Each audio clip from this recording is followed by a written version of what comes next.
Fascist Sheikh Hasina, Asaduzzaman Kamal এবং সাবেক IGP Mamun, তাদের অপরাধের তুলনায় এই সাজা যথেষ্ট কম, কিন্তু আইনের উপরে কোনো সাজা নাই।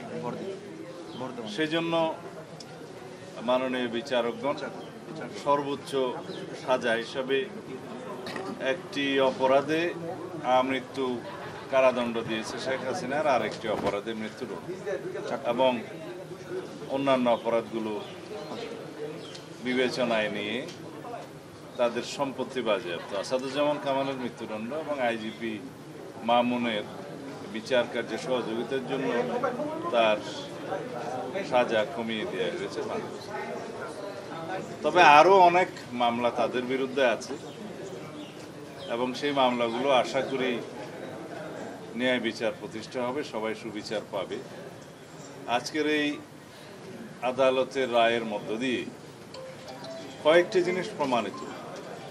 ফ্যাসিস্ট স্বৈরাচার যত শক্তিশালী হোক, যত দীর্ঘদিনই রাষ্ট্র ক্ষমতা অবৈধভাবে পরিচালিত করুক, ক্ষমতা ভোগ করুক, তারা একদিন না একদিন আদালতের কাঠগড়ায় তাদের দাঁড়াতেই হবে। বাংলাদেশে গুম, খুন, অপশাসন এবং বৈষম্যের যে রাষ্ট্র ব্যবস্থা কায়েম করেছিল শেখ হাসিনা, একদলীয় রাষ্ট্র ব্যবস্থা এবং একদলীয় সরকার ব্যবস্থা প্রতিষ্ঠার যে উদগ্র বাসনা চরিতার্থ করতে চেয়েছিল, তা সম্ভব হয় নাই। কিন্তু দীর্ঘদিনের অপশাসন এবং ফ্যাসিবাদী শাসনের জাতাকলে এদেশের মানুষ পিষ্ট হয়েছে, আমরা পিষ্ট হয়েছি, আমরা ভুক্তভোগী হয়েছি। এই দেশের উন্নয়ন অগ্রগতি বহু বছর পিছিয়ে গিয়েছে। আমরা আর পিছনের দিকে তাকাতে চাই না। দেশে ন্যায় বিচার প্রতিষ্ঠা হবে সর্বক্ষেত্রে, আইনের শাসন প্রতিষ্ঠা হবে সর্বক্ষেত্রে এবং এর মধ্য দিয়েই আগামী দিনে একটি শক্তিশালী গণতান্ত্রিক রাষ্ট্র বিনির্মাণ হবে। এটাই হবে আগামীর বাংলাদেশ এবং আমরা অবশ্যই সেই বাংলাদেশ প্রতিষ্ঠার জন্য প্রতিশ্রুতিবদ্ধ, অঙ্গীকারাবদ্ধ।